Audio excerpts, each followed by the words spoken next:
Bismillahirrahmanirrahim. Assalamualaikum warahmatullahi wabarakatuh.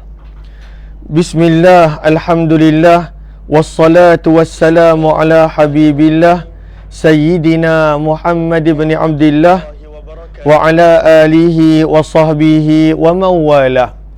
Allahumma rabbi syrah lana sudurana wa yassir lana umurana wahlul 'uqdatam min alsinatina yafqahu aqwalana. Allahumma faqqihna fid din wa 'allimna at-ta'wil. Allahumma alhimna marashida umurina wa a'idna min syururi anfusina birahmatika ya rabbal alamin.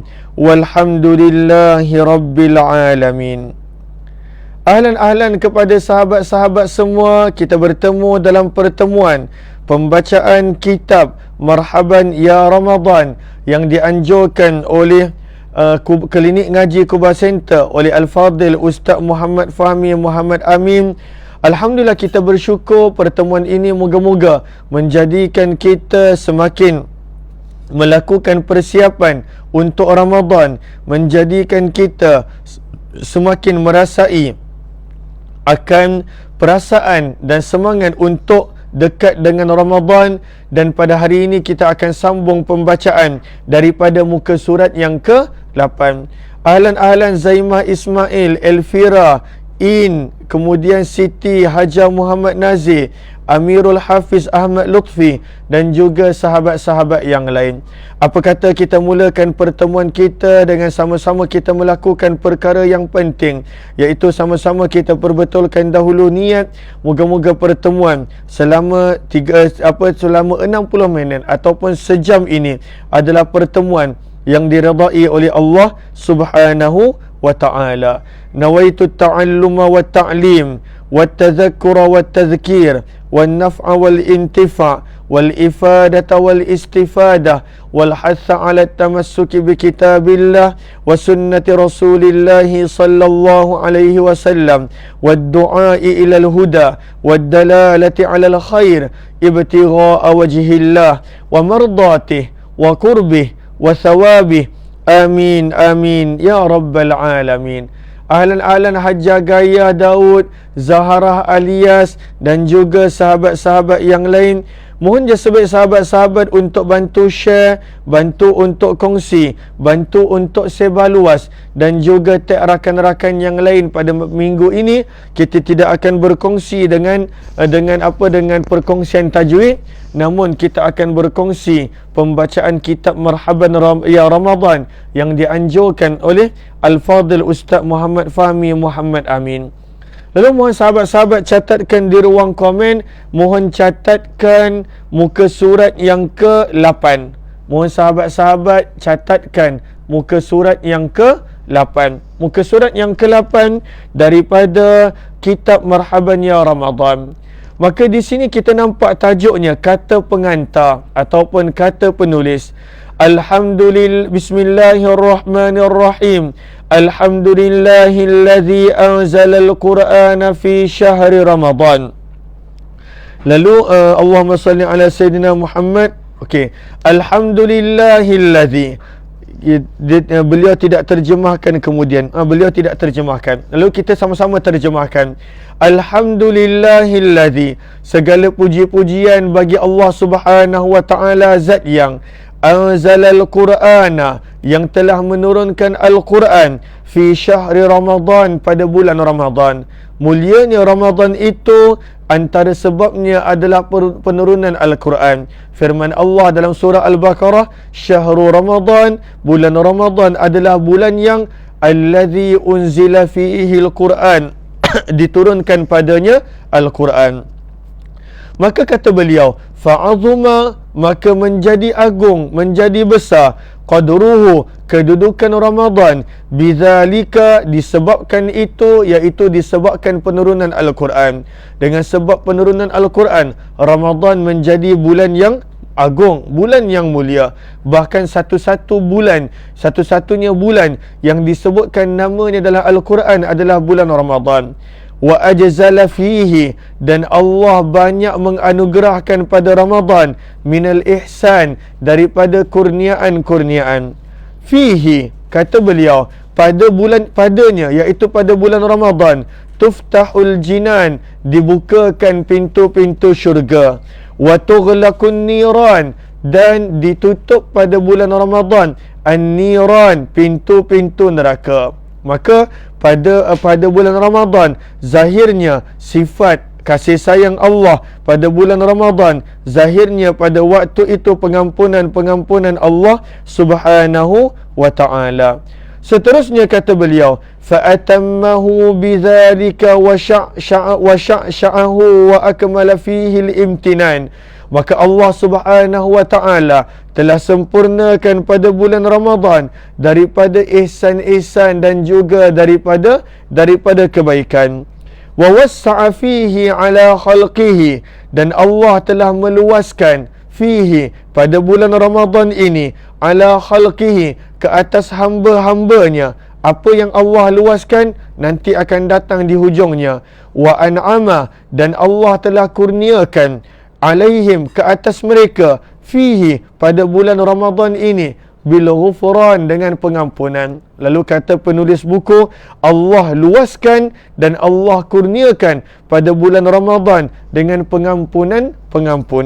Lalu amat malang, rugi kalaulah kita tidak merebut peluang untuk mendapatkan pengampunan Allah Subhanahu wa ta'ala pada bulan yang mulia ini. Seterusnya, wa ayyadahu ala sairil ashhuri bi an qayyada fihi kullu maridin wa syaitan. Wa ayyadahu, dan Allah membantu pada bulan Ramadan ini. Apakah yang Allah bantu? Ala sairil ashhur, berbanding bulan-bulan yang ada pada sepanjang tahun. Bagaimanakah bantuannya? Bi an qayyada, dengan Allah mengikat, fihi, padanya, pada bulan Ramadan ini, kullamaridin wa syaitan, semua syaitan-syaitan dan juga semua makhluk-makhluk yang jahat. Maka Allah Subhanahu wa ta'ala rantaikan, belenggukan semua syaitan-syaitan. Lalu timbul soalan kadang-kala, kenapa walaupun dah tak ada syaitan, namun pada waktu itu ada maksiat? Itu kerana nafsu masih ada bersama dengan manusia, dan itu kerana pada waktu itu manusia, dia sudah sebati kadangkala keburukan dan kejahatan itu bersama dengan dia. Seterusnya kata penulis buku, ahmaduhu, aku memuji Allah Subhanahu wa ta'ala, Subhanahu, yang maha suci, wa ta'ala, dan maha tinggi, ala jami'il ihsan, atas segala kurniaan-kurniaannya. Wa ashhadu, dan aku bersaksi, an, bahawa la ilaha illallah, tiada Tuhan yang layak disembah kecuali Allah, wahdah, zat yang esa, la syarikalah, tiada sekutu baginya, syahadatan, penyaksian, tunajji qailaha, yang akan menyelamatkan orang yang menyebutnya, minan niran, daripada api neraka. Penyaksian yang benar-benar akan la ilaha illallah, tentang tiada Tuhan selain daripada Allah, akan menjadikan seseorang itu selamat, dan pada waktu itu selamat daripada api neraka. Seterusnya kata penulis buku, wa ashhadu, dan aku bersaksi, anna, bahawa sesungguhnya, sayyidana, penghulu kami, wa nabiyana, dan nabi kami, Muhammad, Nabi Muhammad, abduhu, adalah hambanya, wa rasuluhu, dan utusannya, sayyidu, yang merupakan penghulu, waladi Adnan, keturunan Adnan, iaitu penghulu bangsa Arab. Waladi Adnan merujuk kepada bangsa Arab. Sallallahu, semoga Allah mencucuri rahmat ke atas baginda, wa ala alihi, dan ke atas ahli keluarga baginda, wa ashabihi, dan ke atas para sahabat baginda, salatan, rahmat, wa salaman, dan juga kesejahteraan, daimaini, yang berkekalan, mutalazimaini, sentiasa bersama, fi kulli waqtin wa awan, pada setiap waktu dan masa. Wasallim, dan semoga Allah menganugerahkan kesejahteraan, tasliman kasira, kesejahteraan yang melimpah ruah terhadap baginda. Maka ini adalah kita telah nampak, ini adalah Allahumma salli ala Sayyidina Muhammad, bagaimana Allahumma salli ala Sayyidina Muhammad penulis menerangkan serba sedikit berkenaan tentang kelebihan-kelebihan bulan Ramadan. Lalu adakah sahabat-sahabat jumpa muka surat yang mana? Kebanyakan daripada sahabat-sahabat telah ada buku ini, sama ada sama ada yang mana ikut di klinik ngaji Kubak Center dan juga yang ikut di Facebook page Umar Aziz. Kebanyakan sahabat-sahabat telah ada buku ini, telah ada buku ini. Lalu ahlan-ahlan kepada sahabat-sahabat yang baru bersama, mohon jasa baik untuk bantu share, bantu untuk kongsi dan juga bantu untuk sebarluaskan. Okey, jom kita baca yang seterusnya, muka surat yang ke-8.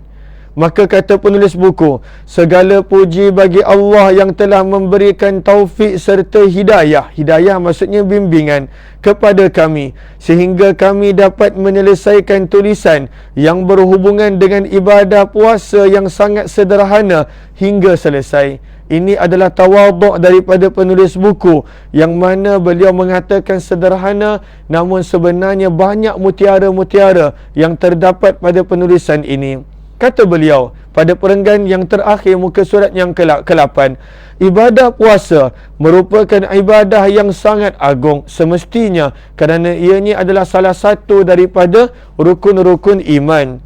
Lagi-lagi puasa pada bulan Ramadan, dan merupakan suatu ibadah yang memiliki keutamaan. Keutamaan maksudnya adalah fadilah-fadilah, kelebihan-kelebihan yang sangat banyak dibandingkan dengan ibadah-ibadah yang lain. Lalu apakah kelebihan-kelebihan ibadah puasa? Beliau terangkan di sini. Antaranya kadar pahala puasa tanpa batas, berdasarkan sabdaan Nabi sallallahu alaihi wasallam, bahawa yang mana kita akan baca juga sabdaan tersebut. Kita akan baca juga sabdaan tersebut pada muka surat. Allahumma salli ala Sayyidina Muhammad. Allahumma salli ala Sayyidina Muhammad. Penulis buku bawakan riwayat tersebut pada muka surat yang ke-21.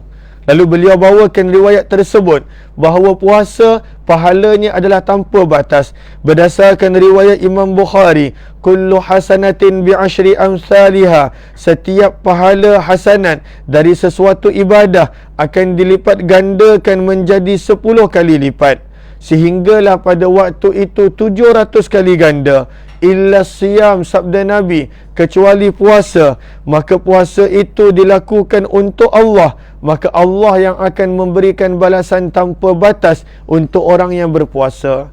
Sebab itu beliau berkata, apakah antara kelebihan-kelebihan puasa?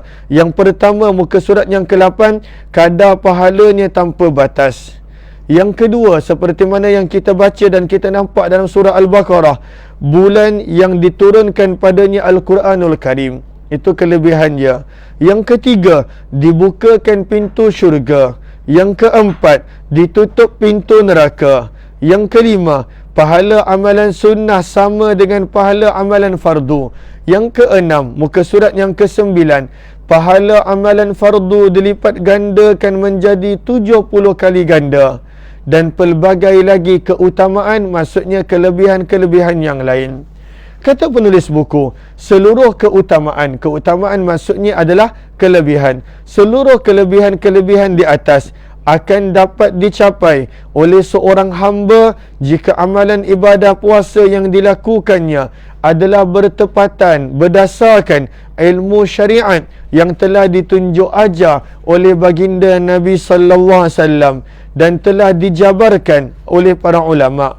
Kerana wajib bagi setiap orang Islam, lelaki dan perempuan, untuk mengetahui hukum dari ibadah yang akan dilakukannya. Wajib, apa jua ibadah yang kita nak lakukan, kita mesti tahu akan rukun-rukunnya, akan waktu itu fardunya, supaya kita boleh lakukan sebaik mungkin. Maka sebab itu kata beliau, dan Allah tidak menerima suatu amalan ibadah kecuali jika berdasarkan ilmu syariat dan juga ikhlas. Lalu penerimaan Allah pada sesuatu amalan berdasarkan dua. Yang pertama, amalan itu mestilah berdasarkan kepada syariat baginda Nabi SAW. Yang kedua, daripada sudut dalaman, ianya mestilah ikhlas kerana Allah Subhanahu wa ta'ala. Maka kata penulis buku, apabila pentingnya pada waktu itu amalan berdasar dan bergantungkan kepada syariat baginda Nabi SAW, maka kata beliau, kitab Marhaban Ya Ramadan ini menjelaskan tentang pengertian puasa, tentang rukun-rukun puasa, tentang syarat-syarat puasa, tentang sunnah-sunnah puasa, tentang perkara-perkara yang boleh membatalkan puasa, dan doa-doa yang dianjurkan untuk dibaca pada saat bulan Ramadan yang mulia. Ini semua akan dibicarakan dalam kitab Marhaban Ya Ramadan. Kata beliau, juga terdapat penjelasan mengenai bab ibadah, mengenai bab i'tikaf, mengenai solat sunat tarawih, mengenai solat sunat witir, mengenai zakat fitrah dan puasa sunat di bulan Syawal. Semuanya terdapat di dalam kitab Marhaban Ya Ramadan, insya-Allah. Sumber pengambilannya, kata beliau, penjabaran maksudnya pengambilannya diambil daripada hasil pelajaran bersama guru yang mulia. Siapakah beliau? Al-Allamah Al-Faqih Al-Arif Billah Al-Habib Zain bin Ibrahim bin Sumit di kota Madinah Al-Munawwarah. Habib Zain bin Sumit adalah antara salah seorang ulama bermazhab Syafi'i yang terkenal, sehingga beliau dikenali sebagai Syafi'i Saghir, iaitu Imam Syafi'i yang kecil, yang muda, kerana sangat luar biasa pengetahuan bidang ilmu beliau dalam fiqh. Ini adalah Habib Zain bin Sumit rahimahullahu ta'ala, dan beliau menetap di mana? Beliau menetap di bumi Madinah Al-Munawwarah. Dan juga diambil, kata penulis, dari kitab para ulama. Kata beliau, kitab Marhaban Ya Ramadan ini merupakan sebenarnya ringkasan dari sebahagian kitab yang lebih besar. Itulah kitab fikih ibadah yang telah kami tulis, kata penulis. Akhirnya kami memohon kepada Allah semoga buku ini bermanfaat untuk seluruh umat. Amin, amin, ya Rabbal Alamin. Amin, amin, ya Rabbal Alamin. Maka di sini apa kata penulis? Sayyid Muhammad Amin bin Idrus bin Abdullah bin Umar bin Ahmad bin Syekh Abu Bakar bin Salim Al-Ba'lawi bin Salim Al-Ba'lawi Al-Husaini rahimahullahu ta'ala. Maka ini kata pengantar beliau. Kemudian muka surat yang ke-11 kita nampak tajuknya Kitabus Saum, dan kita terus buka muka surat yang ke-12. Mohon sahabat-sahabat buka muka surat yang ke-12 dan bantu catat di ruang komen muka surat yang ke-12. Kita dah mula masuk pada permulaan kitab. Lalu ahlan-ahlan kepada sahabat-sahabat yang baru bersama, adakah jelas suara saya? Mohon maklum balas, adakah jelas suara saya?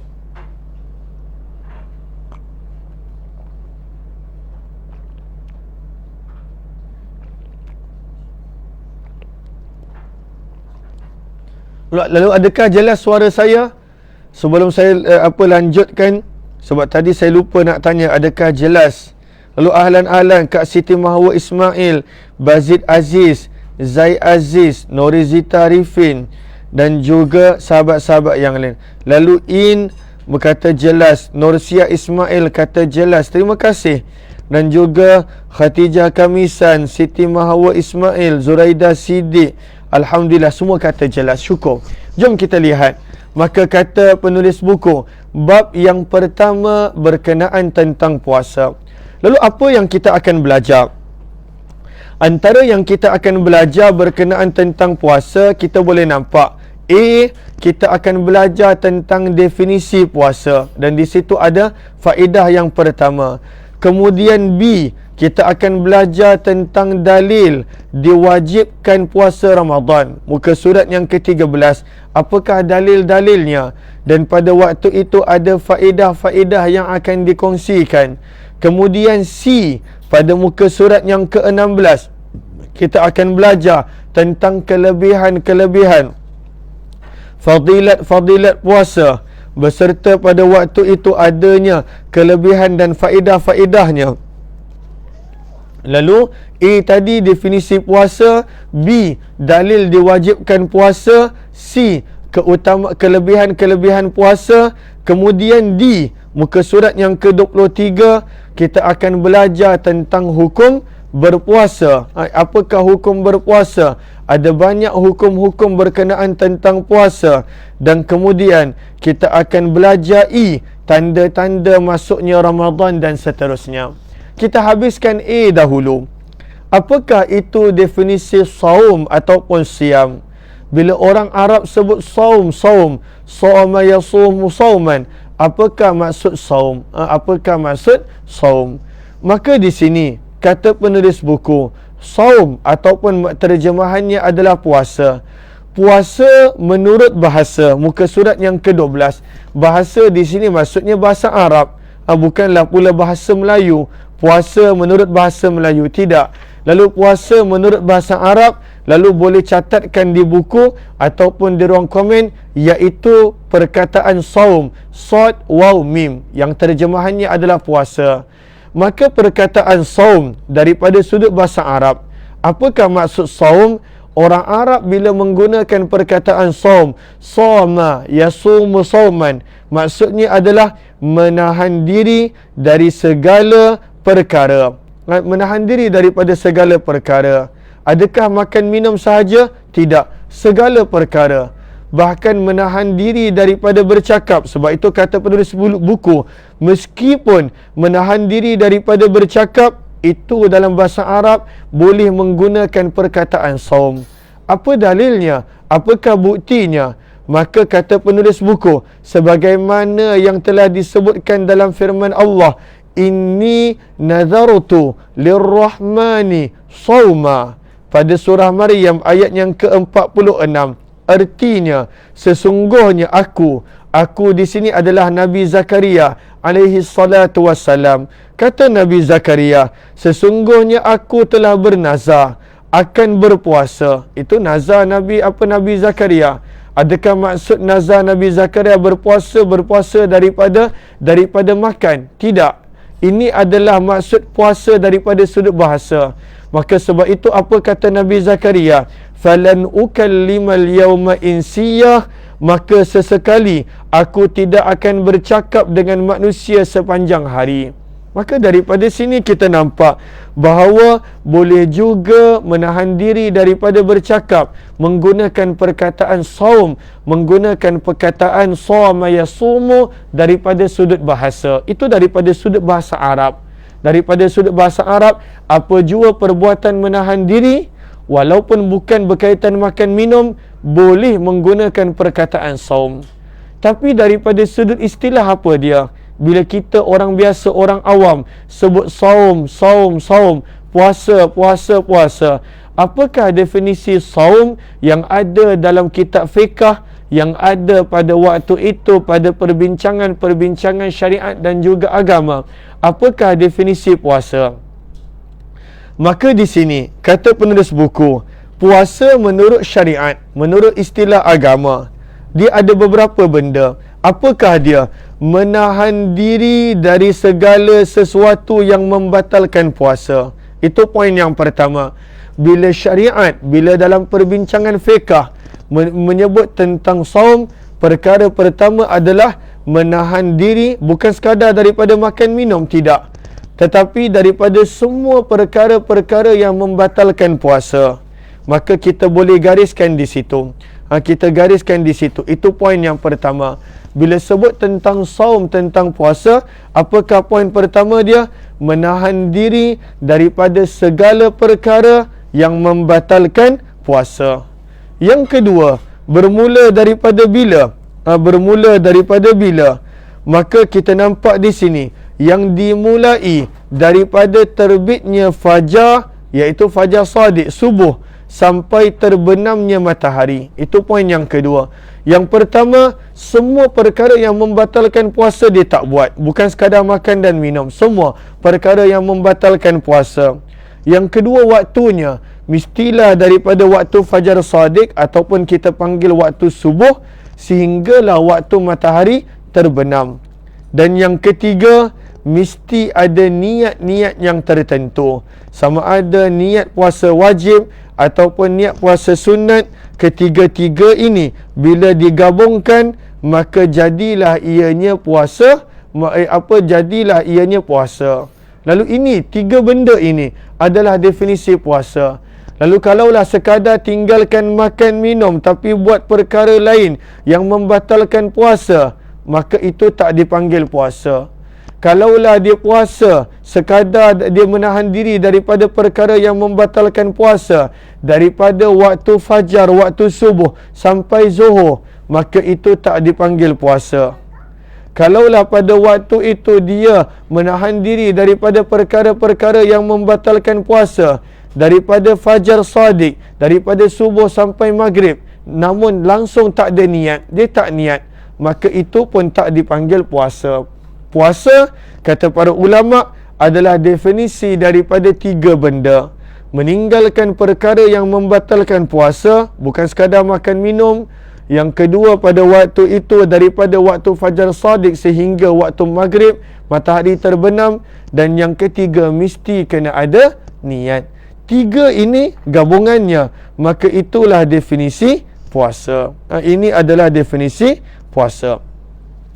Ahlan-ahlan kepada sahabat-sahabat yang baru bersama, mohon jasa baik untuk bantu share, bantu untuk kongsi dan juga bantu untuk sebar luaskan.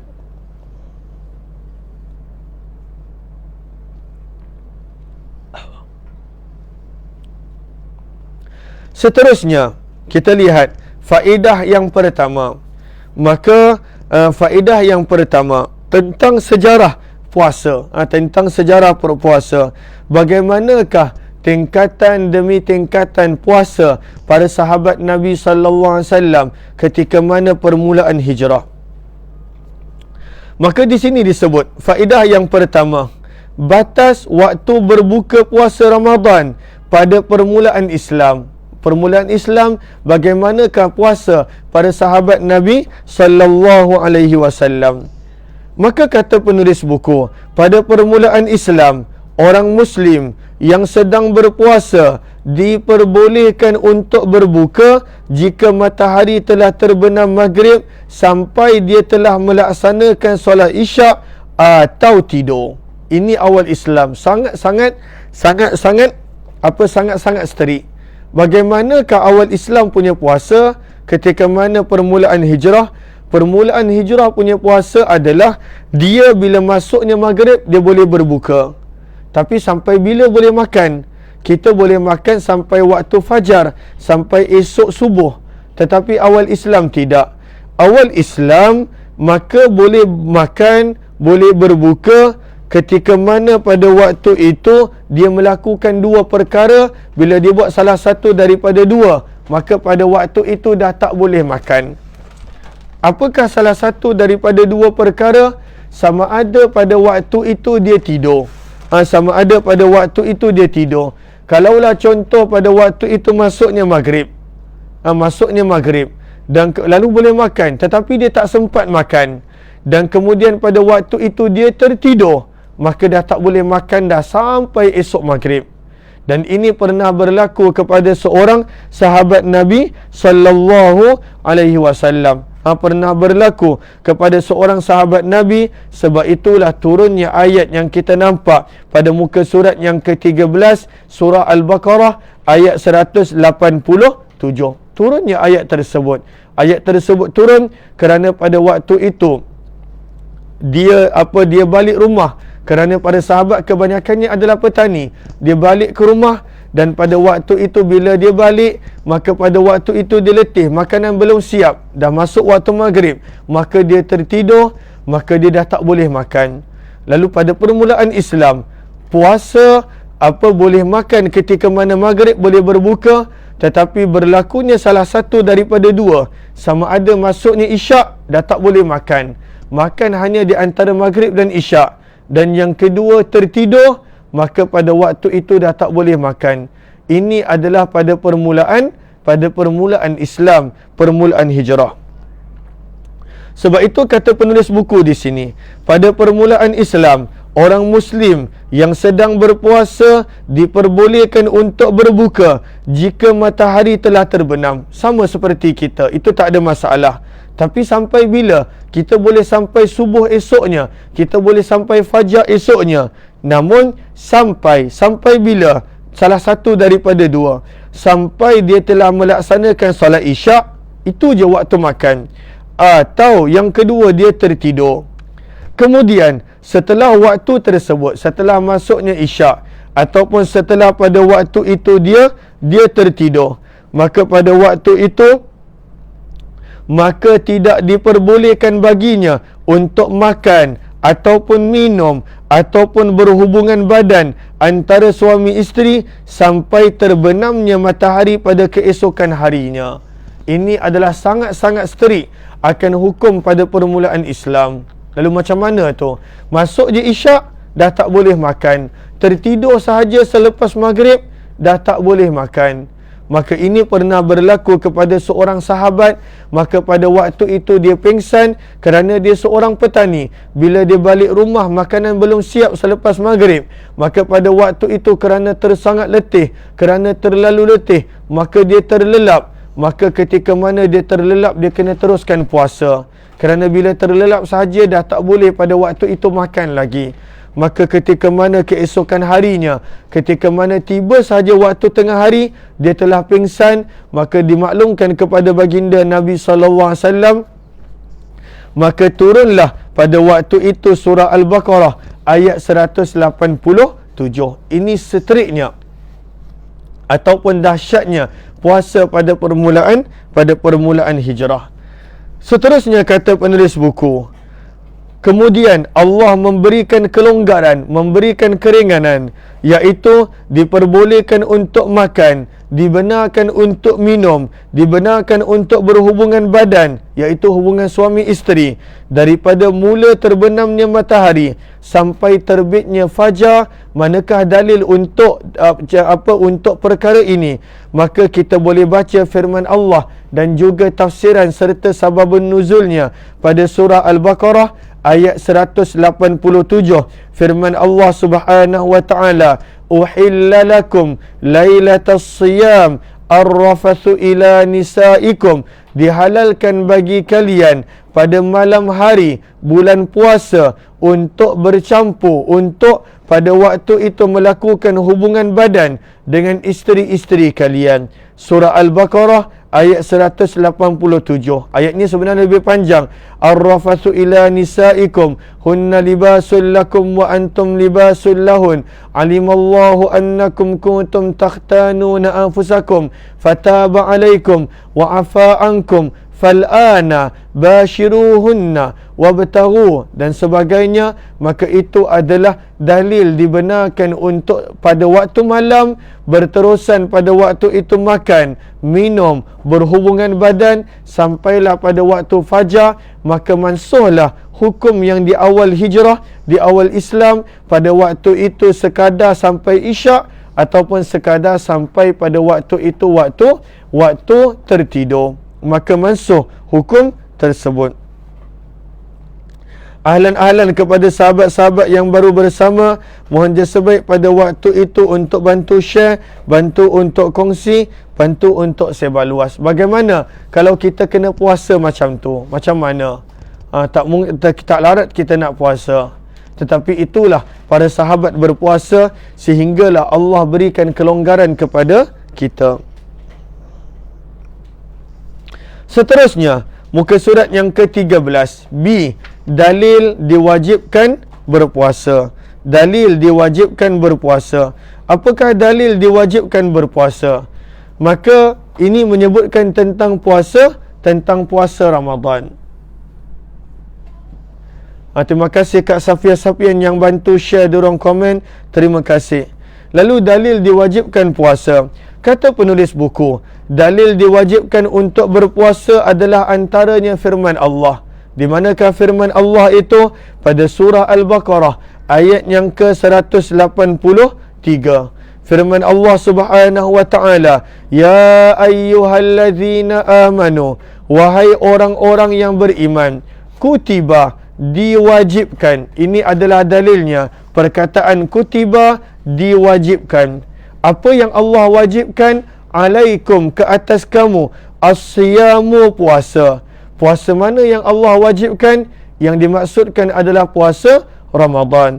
Firman Allah, diwajibkan ke atas kamu berpuasa, iaitu puasa Ramadan.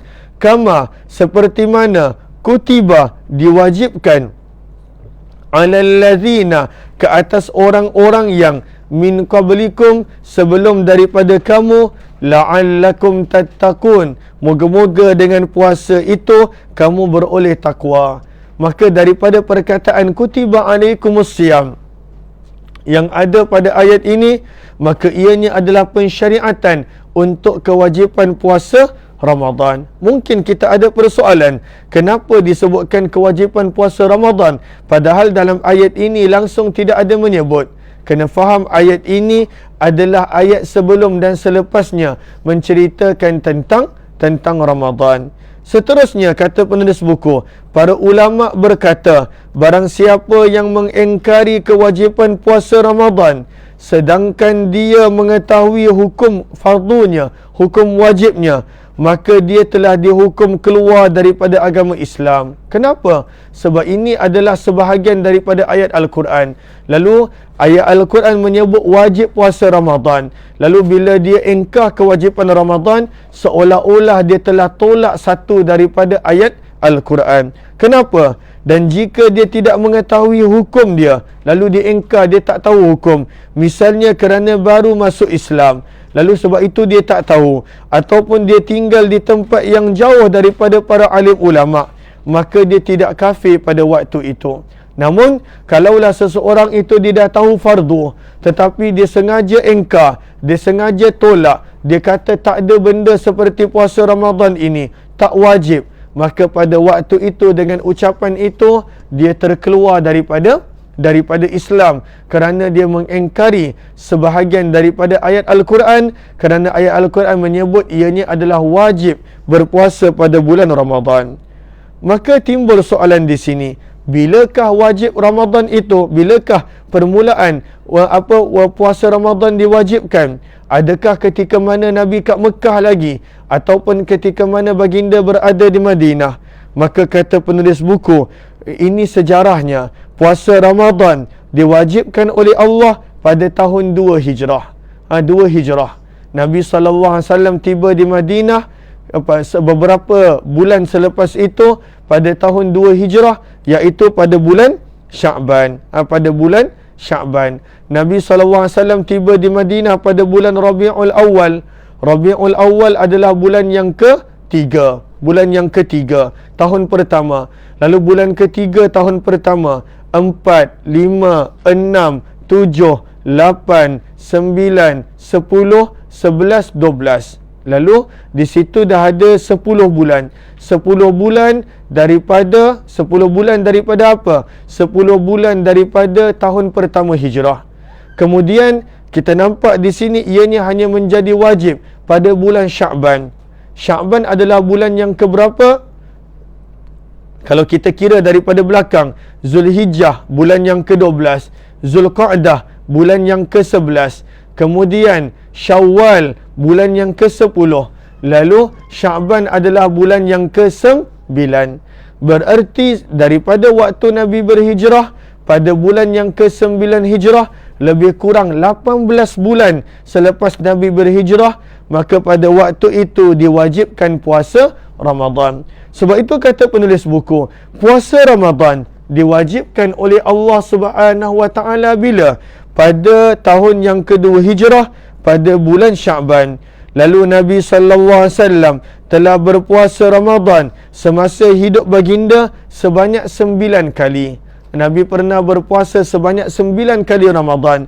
Sebab ianya hanya menjadi wajib pada tahun 2 Hijrah. Dan Nabi pula wafat pada tahun 11 Hijrah. Namun tahun 11 Hijrah Nabi tak sempat bertemu dengan Ramadan, kerana Nabi wafat pada bulan Rabiul Awal. Maka total bulan Ramadan yang Nabi lalui dan Nabi puasa adalah sebanyak 9 Ramadan. Lalu perbincangan yang seterusnya adalah, kenapa bulan puasa ini kita panggil sebagai Ramadan? Kenapa bulan puasa ini kita panggil sebagai Ramadan? Maka bulan puasa dipanggil Ramadan, insya-Allah kita akan sambung pada pertemuan yang lain insya-Allah. Minta maaf saya tidak dapat berkongsi banyak pada pagi ini. Moga-moga bermanfaat pertemuan kita insya-Allah. Terima kasih kepada Al-Fadhil Ustaz Muhammad Fahmi Muhammad Amin kerana menganjurkan program-program yang bermanfaat untuk sahabat-sahabat yang ingin mengikuti kelas pengajian Al-Quran, talaqi Al-Quran, boleh berhubung dengan Al-Fadhil Ustaz Fahmi Amin, ataupun boleh message Klinik Ngaji Kubak Center. Kita bertemu lagi insya-Allah pada pertemuan yang berikutnya. Wabillahi taufiq wal hidayah. Assalamualaikum warahmatullahi wabarakatuh. Jazakumullahu khairah. Terima kasih semua.